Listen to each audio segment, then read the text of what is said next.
Hey, this is Miss D, and these are your notes on heat. So heat is not a thing, it's actually a process, and it is the process of energy transfer between two objects. Specifically, it's the transfer of energy from the hotter object, the one that's got more energy, to the colder object, the one with less energy.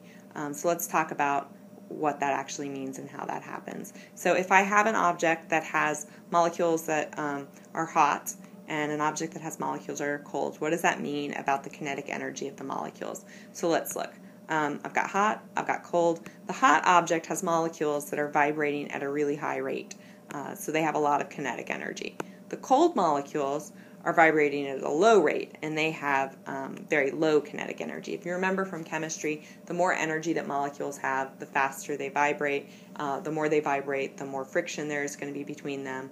The more friction there's between them, the more heat there's going to be. So it's all related, but basically, hot is a lot of kinetic energy, cold is not a lot of kinetic energy. Well, what's going to happen is that the molecules that are hot are going to vibrate and they're going to bounce into the cold ones, and the kinetic energy is going to move from one to the other. So when I say that I'm heating something up, all I'm really doing is transferring energy from one molecule to another molecule in some way, and we'll talk about how that happens in a minute. But what you do need to know is that hot always moves, heat is always transferred from the hot to the cold. So let's look at what the definition of heat is. Heat is the total kinetic energy of the molecules in an object. So if I have an igloo and I have a match and I want to know which one has more total kinetic energy, I can't just say which one's hotter. I actually have to look at the mass of the object. So which one has more kinetic energy and thus more heat? Well, the igloo actually, because it has much more mass, so it has much more heat. Because all of those molecules have some amount of heat. It's not very much, but when you add it all up, it's a lot. And the match is very small. But if I ask you about the temperature, temperature is the average kinetic energy of an object. The average kinetic energy of an object is very different from the total. So if I say which has a higher temperature, the answer is obviously the match. And that's because it has a much higher average kinetic energy. So thus it has a higher temperature. Now let's talk about heat transfer. Now I already said that heat is always going to move from hot to cold. But what we haven't talked about are the three ways that heat does move. Heat moves through conduction, convection, and radiation. And we're going to talk about all three of those very quickly. So let's talk about conduction first.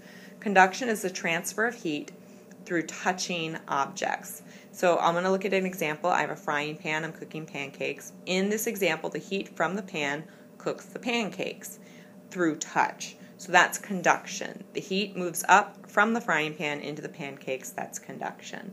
Convection is a little different. In convection, I don't have touching objects. What I'm doing here is I'm transferring heat through fluids, which is a gas or a liquid. It's not just water. It could be like air. It actually could be any liquid or any gas, but normally we talk about water or air.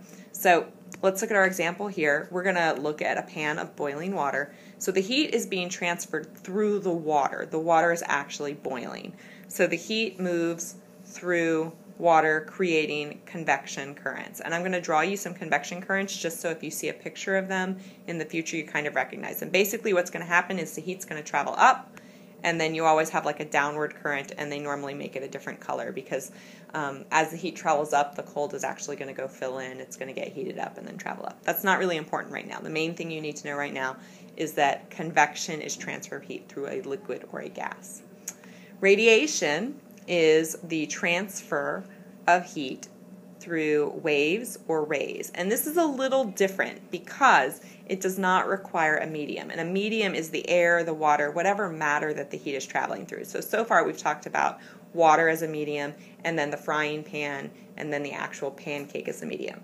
Radiation doesn't actually require a medium. So let's look at the example of the sun. The radiation, the heat from the sun, travels in waves through space. Space is a vacuum, there's no air there, yet somehow we still feel the heat from the sun, and that's because that heat is traveling as waves or rays, okay, and that's radiation. So let's look at an example and classify the three types together. So if this candle, and we have three hands here, and I'm holding a spoon over the candle, the spoon would actually heat up directly, and then it would heat up our hand directly through conduction. right? So through conduction, my hand would be getting hotter because I'm touching the spoon. If I put my hand directly over the candle, the air directly over the candle is going to be getting hot. You'll be able to feel those heat waves moving up. If you ever put your hand directly over a candle, you know what I'm talking about. That is convection, okay? Now, if you stick your hand off to the side of the candle, you still feel a little warmth, but there's no like breeze or anything there. What you're feeling is you're feeling the radiation and you're feeling those heat waves. I hope that makes sense. If you have any questions, please come talk to me. And that's it.